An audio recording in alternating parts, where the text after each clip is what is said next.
Previous class में हम लोग लूप को दो कैटेगरी में डिवाइड किए थे। पहला क्या था, एंट्री कंट्रोल लूप, और दूसरा exit control loop. Entry control loop में हम लोग क्या किए थे कि कंडीशन को प्री टेस्ट करते, पहले कंडीशन चेक करते थे, उसके बाद लूप के बॉडी में इंटर करते थे। लेकिन एग्जिट कंट्रोल लूप में क्या करते, first time without checking loop के बॉडी में इंटर कर जाते थे और बाद में कंडीशन चेक करते थे। इस तरह से एंट्री कंट्रोल लूप क्या होता था कि कंडीशन बेस पर रन करता था, एक बार फर्स्ट बार भी कंडीशन बिना कंडीशन चेक करने के बाद ही रन करता। लेकिन एग्जिट कंट्रोल लूप क्या होता था, फर्स्ट टाइम बिना कंडीशन चेक किए रन कर जाता था और सेकंड टाइम से कंडीशन चेक होता था। मतलब इस तरह से क्या होता है कि एग्जिट कंट्रोल लूप कम से कम एक बार एग्जीक्यूट होगा। एंट्री कंट्रोल लूप कंडीशन पर डिपेंडेंट होगा, अगर कंडीशन फर्स्ट टाइम ही फॉल्स हो जाएगा तो एक बार भी नहीं तो कंडीशन ट्रू होगा तो उसके अनुसार रन करेगा। उसके बाद हम लोग लूप को वाइल लूप, फॉर लूप और डू वाइल लूप में कैटेगराइज डिवाइड किए थे। तो हम लोग वाइल लूप स्टडी कर चुके हैं, उसमें हम लोग दो एग्जांपल भी देखे थे। फर्स्ट 10 नेचुरल नंबर को प्रिंट किए थे और फैक्टोरियल का प्रोग्राम भी देखे थे वाइल लूप से। आज हम लोग फॉर लूप देखेंगे। तो ये है फॉर लूप का जनरल सिंटेक्स। फॉर लूप क्या है, फॉर लूप रहेगा, उसका इनिशियलाइजेशन और काउंटर रहेगा। यहाँ एक वेरिएबल रहेगा जिसको हम लोग इनिशियलाइज करेंगे। हमने इसे एक तरह से नाम दे दिया, जस्ट ये फॉर्मेट है। आपको अलग अलग बुक में अलग अलग तरीका से लिखा हुआ मिल सकता है, लेकिन सिंटेक्स सभी में सेम ही होगा। यहाँ फॉर होगा, यहाँ पर ये जो टर्म्स लिखा हुआ जैसे वर्ड, ये अलग हो सकता है, कहीं सिर्फ काउंटर लिखा हुआ होगा या इनिशियलाइजेशन वेरिएबल लिखा हुआ हो सकता है, ऐसा हो सकता है। जो भी हो, इसमें तीन वर्ड होंगे, पहला वर्ड उसका semicolon, second word semicolon, third word, इस तरह से होंगे। पहला क्या होगा, इनिशियलाइजेशन होगा, जो भी इनिशियलाइजेशन काउंटर, इनिशियलाइजेशन वेरिएबल, इस तरह से अलग अलग टर्म्स होंगे। तो हमने यहाँ पर वर्ड किया इनिशियलाइजेशन ऑफ काउंटर किया, उसका ध्यान दीजिएगा सिंटेक्स है। उसके बाद सेमीकोलन यहाँ पर फर्स्ट ऑफ ऑल सेमीकोलन देंगे। नेक्स्ट क्या है, उसमें टेक्स्ट एक्सप्रेशन है। टेक्स्ट एक्सप्रेशन में ये एक्चुअली कंडीशन चेक होगा, यहाँ पर कंडीशन का चेकिंग होगा। एक्सप्रेशन में कंडीशन चेकिंग होगा, उसके बाद फिर से सेमीकोलन है। ये फॉर लूप का ध्यान दीजिएगा, दो सेमीकोलन है लूप के अंदर, इसमें जो भी है इंक्रीमेंट, इनिशियलाइजेशन, कंडीशन चेकिंग जो है सब लूप के सिंटेक्स में है। वाइल में क्या किए थे, इनिशियलाइजेशन बाहर किए थे और इंक्रीमेंट डिक्रीमेंट लूप के बॉडी में किए थे, सिर्फ कंडीशन चेक करते थे। फॉर लूप ऐसा नहीं है, फॉर लूप का डिफरेंट है, जिसमें इनिशियलाइजेशन, कंडीशन जो चेक है, जो टेक्स्ट एक्सप्रेशन, और जो इंक्रीमेंट या डिक्रीमेंट होगा वो भी इसी में लूप में ही है। या ध्यान दें, फर्स्ट ऑफ ऑल क्या है, इनिशियलाइजेशन ऑफ काउंटर, उसका सेमीकोलन, टेक्स्ट एक्सप्रेशन या कंडीशन चेकिंग होगा टेस्ट। उसके बाद क्या है, देखिए increment slash decrement of counter जी, ये देखिए स्लैश इंक्रीमेंट और डिक्रीमेंट दोनों में से एक कोई होगा जो आपको प्रॉब्लम डिपेंडेंट होगा। या तो हमको काउंटर को इंक्रीमेंट करना होगा या डिक्रीमेंट करना होगा, वो प्रॉब्लम के अनुसार डिपेंड करता है, इसलिए स्लैश कर दिया, इसमें से कोई एक होगा। उसके बाद ये लूप का बॉडी होगा में जाएगा। उसके बाद क्या होगा, ये लूप का ओपनिंग है और ये लूप का क्लोजिंग है। और जब तक एक टेक्स्ट एक्सप्रेशन सही रहेगा लूप का बॉडी रन करेगा, नहीं तो फिर लूप से बाहर जाएगा तो नेक्स्ट एक्सप्रेशन रन करेगा। इसमें देखिए ये फ्लो चार्ट दिया हुआ है, लूप सिर्फ ये लूप का फ्लो चार्ट है, पूरा प्रोग्राम का नहीं। लूप का फ्लो चार्ट स्टार्ट किया क्या, फर्स्ट ऑफ इनिशियलाइजेशन जो लिखे वो इनिशियलाइजेशन ऑफ काउंटर होगा। उसके बाद टेक्स्ट एक्सप्रेशन में क्या, कंडीशन, कंडीशन जो चेक होगा ट्रू ट्रू होगा तो क्या आ जाएगा, लूप के बॉडी में जाएगा। और उसके बाद जो भी एक्सप्रेशन होगा, पोस्ट एक्सप्रेशन की बात है यहाँ पर, जो पोस्ट एक्सप्रेशन इसकी बात होता है, इंक्रीमेंट या डिक्रीमेंट ऑफ काउंटर का बात हो रहा है। तो वो जो वेरिएबल होगा या तो इंक्रीमेंट होगा, डिक्रीमेंट होगा, प्रॉब्लम डिपेंड होगा। उसका फिर से कंडीशन चेक करने जाएगा, कंडीशन जब तक ट्रू होगा लूप के बॉडी में रन करेगा, नहीं तो फिर फॉल्स। अगर फॉल्स हो जाएगा ये कंडीशन तो लूप से बाहर हो जाएगा। लेकिन यहाँ चेक एक चीज ध्यान दीजिए, इनिशियलाइजेशन जो है सिर्फ एक बार हो रहा है। देखिए इनिशियलाइजेशन एक बार हो जाए, उसके बाद कंडीशन बार बार चेक हो रहा है जब तक फॉल्स नहीं हो रहा है, लूप का बॉडी रन कर रहा है। लेकिन इनिशियलाइजेशन एक बार होती है, तो लूप रन कैसे करेगा, for loop initialization of counter होगा, उसके बाद कंडीशन चेक, कंडीशन ट्रू होगा तो लूप के बॉडी में चला जाएगा। उसका लूप का बॉडी रन करने के बाद देखिए ये क्लोजिंग मिलेगा तो यहाँ जाएगा, इंक्रीमेंट और डिक्रीमेंट ऑफ काउंटर पर जाएगा। या तो सपोज ये मान लेते हैं एग्जांपल तो इंक्रीमेंट है तो इंक्रीमेंट हुआ उसका फिर से कंडीशन चेक होगा, कंडीशन चेक होगा फिर लूप के बॉडी में आएगा, फिर से इंक्रीमेंट। जैसे रन कैसे करेगा, फर्स्ट टाइम शुरू बार एक बार इनिशियलाइजेशन, उसके बाद कंडीशन चेक, उसके बाद लूप का बॉडी रन करेगा, उसके बाद ये इंक्रीमेंट या डिक्रीमेंट पर चला जाएगा, उसके बाद फिर से condition check. Yes sir, yes sir. ये वो उसका करस्पॉन्डिंग फ्लो चार्ट है, एग्जांपल्स देखिए ज्यादा क्लियर हो जाएगा। ये जस्ट इसको जो हमने ये initialization of counter, text expression, increment और डिक्रीमेंट ऑफ काउंटर जो दिए हैं उसको हमने यहाँ पर उसी बस ये लिखा हुआ है, एक्सप्लेन ऑलरेडी एक्सप्लेन कर दिया है। फर्स्ट ऑफ ऑल क्या होगा, काउंटर को इनिशियलाइज करेंगे, दिस है टेस्ट एक्सप्रेशन इवैल्यूएट होगा, कंडीशन ट्रू होगा तो लूप का बॉडी रन करेगा, फॉल्स होगा तो बाहर चला जाएगा। और थर्ड क्या है, इंक्रीमेंट डिक्रीमेंट, बस उसको लिख दिया है। देखिए ये लूप है, इसमें फॉर लूप से का एक एग्जांपल दिए, इसमें हमने क्या किया, एग्जांपल देखिए हम सेम रिपीट कर रहे हैं, ऐसे आपको कंपेयर करके स्टडी करने में आसानी होगा। For loop, while loop, do while loop सभी में एक ही एग्जांपल देंगे, बाद में आप लोग चेंज कर करके अलग देख सकते हैं। हम लोग व्हाइल लूप से इस प्रोग्राम को कर चुके हैं, फर्स्ट 10 नेचुरल नंबर को प्रिंट करने का कर चुके हैं। इसमें एक कंप्लीट प्रोग्राम है। देखिए पहला क्या है, हैश इंक्लूड stdio डॉट, ये आपका हेडर फाइल है, ये लिखने का सिंटेक्स है, हैश लिखना होगा, इंक्लूड लिखना होगा, उसके एंगुलर ब्रैकेट के अंदर stdio डॉट है। आपका एक मेन फंक्शन जो होता है void मेन है, मेन का बॉडी यहाँ से स्टार्टिंग और ये मेन का क्लोजिंग है, और मेन का बॉडी में ये नंबर ऑफ स्टेटमेंट्स है। यहाँ हमने एक वेरिएबल डिक्लेयर किए जिसका डेटा टाइप इंट है, तो कीवर्ड इंट यूज किया और वेरिएबल नेम नम है, सेमीकोलन दिया, स्टेटमेंट टर्मिनेट। इससे क्या होगा, एक नम का वेरिएबल मेमोरी में एलोकेट हुआ, बस एक इतना एलोकेट हुआ। उसका नेक्स्ट मैसेज क्या है, printf print the first 10 natural number. Message display करेगा स्क्रीन पर, print the first 10 natural number, ऐसा मैसेज डिस्प्ले करेगा। उसका देखिए लूप है, लूप का सिंटेक्स आप ध्यान दीजिए, यहाँ से समझने की बात आपको। For num is equal to 1, num less than equal to 10, num plus plus, ये लूप के अंदर है। लूप का जो सिंटेक्स में लिखा हुआ और लूप के बॉडी में सिर्फ एक स्टेटमेंट है, प्रिंट है परसेंटेज इन नम। अब यहाँ समझिए वर्क कैसे करता है। व्हाइल लूप में क्या कहते हैं, नम इक्वल टू 1 यहीं पर बाहर में इनिशियलाइज कहीं कर दिए थे, और नम प्लस प्लस का मतलब होता है कि num equal to num plus 1, num का वैल्यू 1 से इंक्रीमेंट करने की बात होती है, नम प्लस प्लस का मतलब। अभी वर्क कैसे कर रहा है इसको ध्यान दीजिए आप।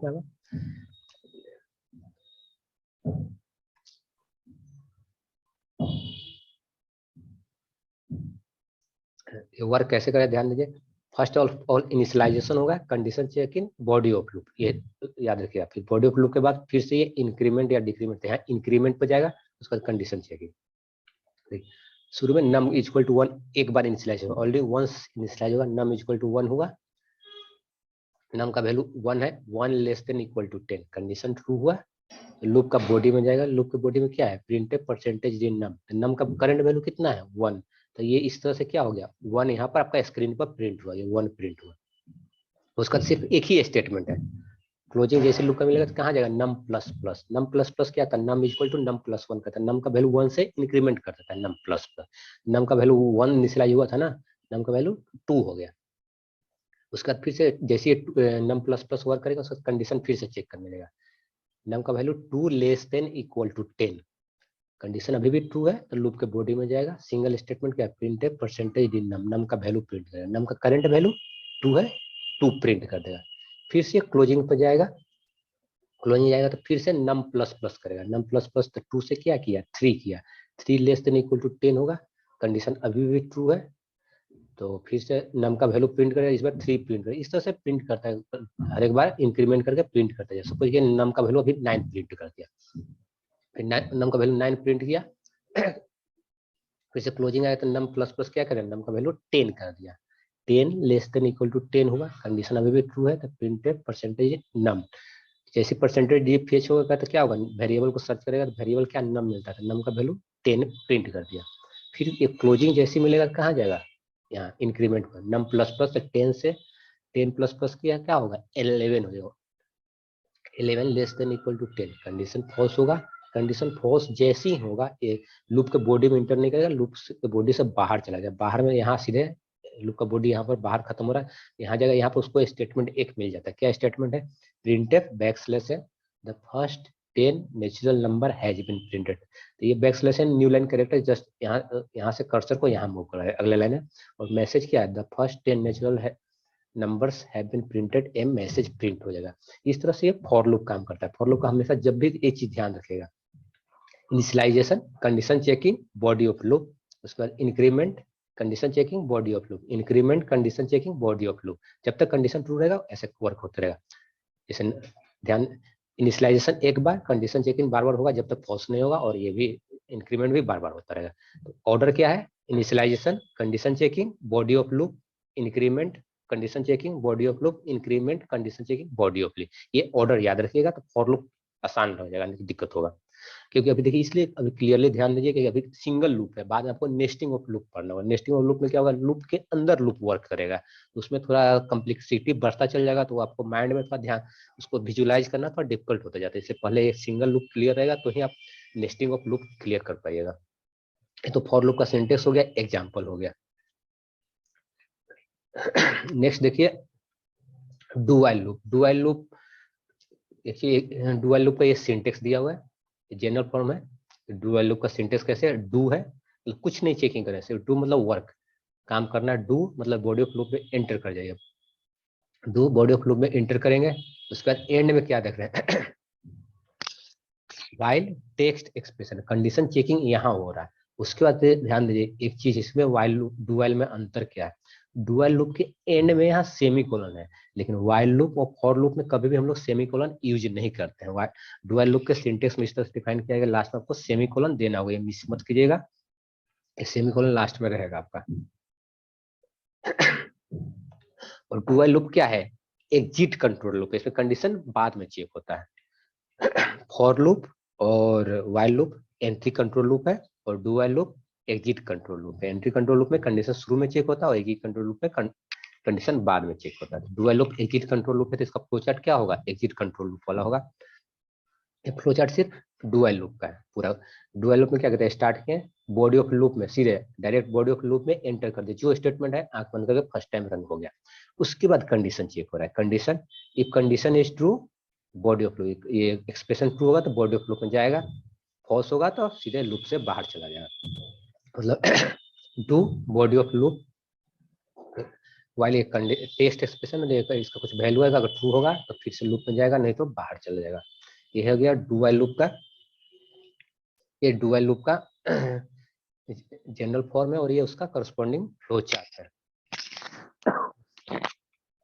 इसको भी एक एग्जांपल से देख ले, इसको सेम एग्जांपल रिपीट कर रहे हैं, फर्स्ट 10 नेचुरल नंबर प्रिंट करने का। यहाँ हेडर फाइल नहीं इंक्लूड है, आपने यहाँ पर एक हेडर फाइल इंक्लूड कर लीजिएगा, stdi.include stdio.h इंक्लूड करना होगा जब आप रन करवाइएगा। वॉइड में ना मेन आपका एक फंक्शन होगा सी प्रोग्राम में, और रिटर्न टाइप इसका क्या है, वॉइड मतलब कुछ फंक्शन आपका रिटर्न देगा। और सी प्रोग्राम में एक मेन फंक्शन होता है जो यहाँ से का सी प्रोग्राम का एग्जीक्यूशन मेन से शुरू होता है। प्रोग्राम में कुछ भी कितने भी फंक्शन हो, एक से ज्यादा भी फंक्शन होते हैं, लेकिन प्रोग्राम का एग्जीक्यूशन जो होगा हमेशा मेन से स्टार्ट होगा। मेन का एक ओपनिंग है और एक क्लोजिंग, यहाँ से मेन शुरू हो रहा है, यहाँ पर मेन खत्म हो रहा है।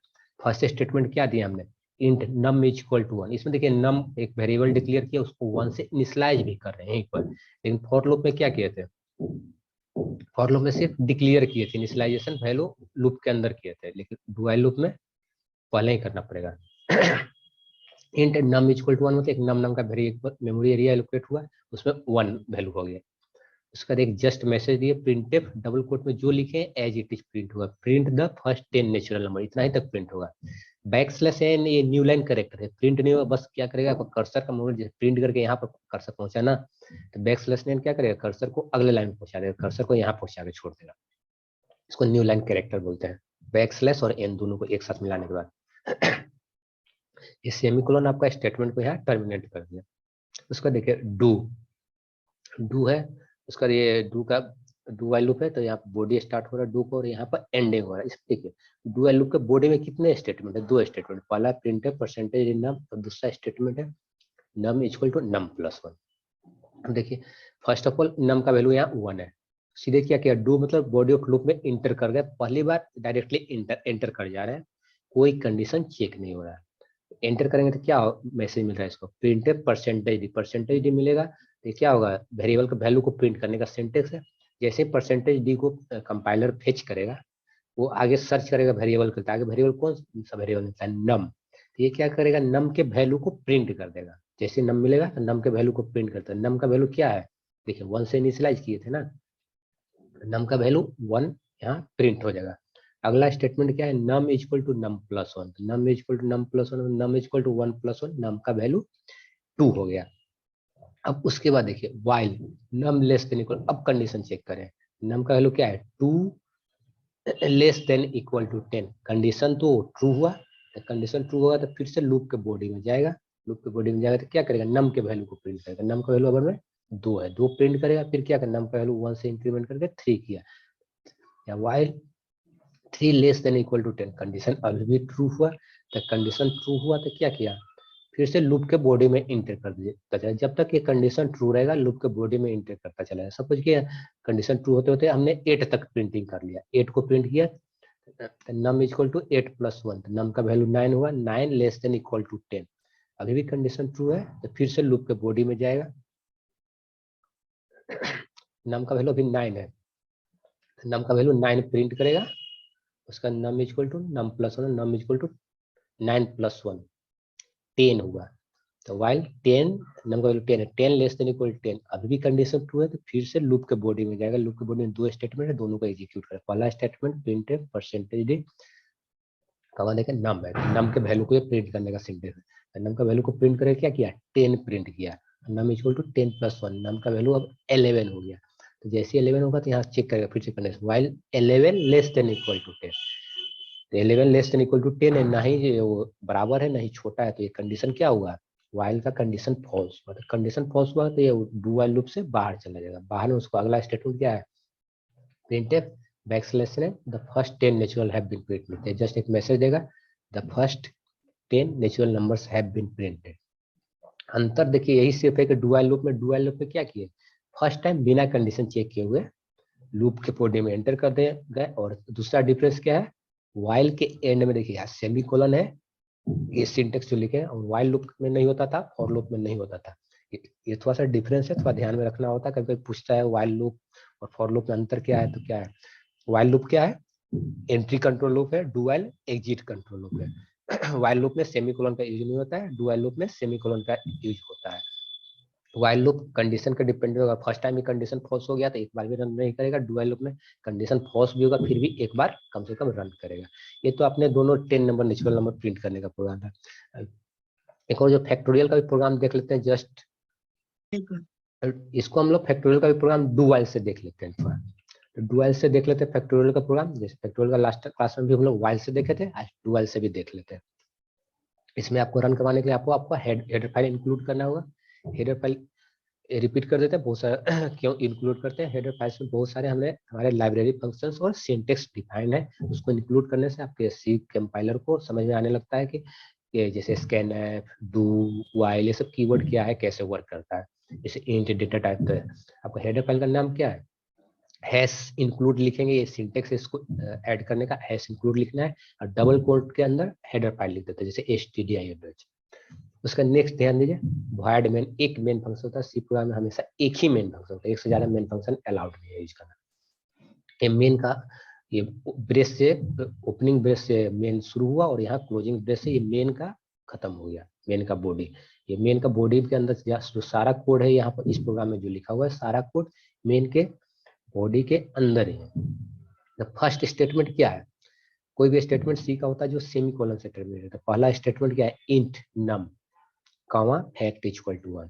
तो इसमें इंट नम किया है तो नम एक नाम का मेमोरी में एरिया एलोकेट हुआ, उसका नाम नम दिए। तो दूसरा क्या है, फैक्ट, फैक्ट नाम से भी एक मेमोरी में एरिया एलोकेट हुआ और उसके साथ में वैल्यू भी डाल दें। वैल्यू क्या डाल रहे हैं, 1, फैक्ट में 1 हो गया और नम अभी खाली है, नम में कुछ नहीं है।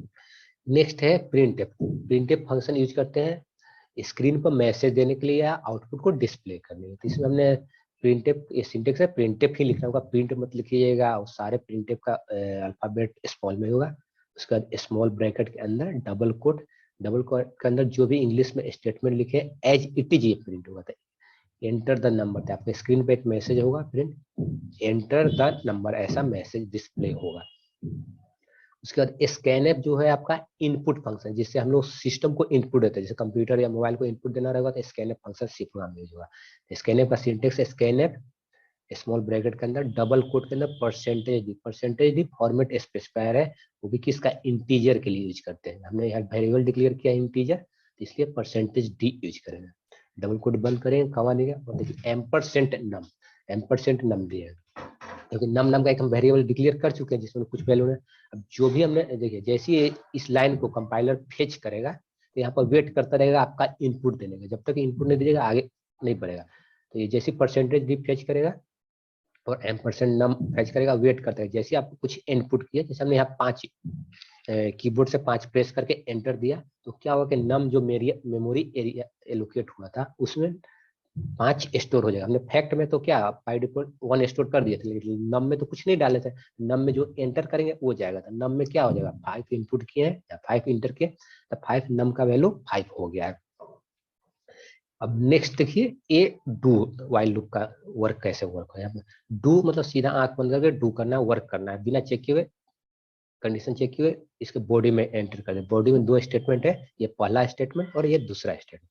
पहला स्टेटमेंट क्या है, fact equal to fact into num. Fact का वैल्यू 1 और नम का वैल्यू क्या इनपुट किए थे 5, तो 1 इंटू 5, फैक्ट का वैल्यू 5 हो गया। और num equal to num minus, num का वैल्यू 5 था, तो 5 से क्या हो गया, 1 घटेगा तो 4। यहाँ कंडीशन फिर से अब कंडीशन चेक करने जा रहे हैं। While 4 greater than equal to 1, condition true है, तो फिर से इस लूप के बॉडी में जाएगा। लूप के बॉडी में दोनों स्टेटमेंट फिर से एग्जीक्यूट होगा। Fact equal to fact into num, तो फैक्ट का वैल्यू कितना हो चुका था, 1 इंटू 5, 5 हो चुका था। 5 इंटू नम का वैल्यू 4, 5 इंटू 4, और नम का वैल्यू 4 था, तो 4 माइनस 1 3 हो गया, नम का वैल्यू 3। फिर कंडीशन चेक करेंगे, 3 greater than equal to 1, condition true, loop के बॉडी में जाएगा। फैक्ट का वैल्यू क्या है, 5 इंटू 4 हो चुका था, मतलब 20 हो जाएगा। 5 इंटू 4, 5 इंटू 4 था, फैक्ट का वैल्यू 5 इंटू 4 हो चुका। नम का वैल्यू 3, 5 इंटू 4 इंटू 3, और num equal to num minus 1, मतलब num equal to 3 minus 1, num का value 2, 2 greater than equal to 1, condition true, फिर से लूप के बॉडी में जाएगा। फैक्ट इक्वल टू कितना है वैल्यू, 5 इंटू 4 इंटू 3, आप इसको कैलकुलेट करके भी मेमोरी में रख सकते हैं, या 5 इंटू 4 इंटू 3 भी रख सकते हैं, लास्ट टाइम तो कैलकुलेट करके रिजल्ट मिलेगा ही। और नम का वैल्यू क्या है, जो भी 5 इंटू 4 इंटू 3 कर दिए थे, नम का वैल्यू 2, तो 5 इंटू 4 इंटू 3 इंटू 2 हो गया। और num equal to num minus 1, तो नम इक्वल टू 2 माइनस 1, इस नम का value 1। While 1 greater than equal to 1, 1 तो बड़ा नहीं लेकिन बराबर है, तो एक कंडीशन ट्रू हो गया। तो लूप के बॉडी में जाएगा, तो फैक्ट का वैल्यू क्या था, 5 इंटू 4 इंटू 3 इंटू 2, और नम का वैल्यू 1। अभी फैक्ट का करंट वैल्यू क्या हो जाएगा, 5 इंटू 4 इंटू 3 इंटू 2 इंटू 1, और सबको मल्टीप्लाई कीजिएगा तो 120 आएगा। Num equal to num minus 1, num equal to 1 minus 1 0, condition check करेगा, 0 greater than equal to 1, condition false. Condition जैसे ही फॉल्स होगा, ये क्या होगा, इस वाइल डू वाइल से बाहर चले जाएगा, अगला स्टेटमेंट इसको मिलेगा।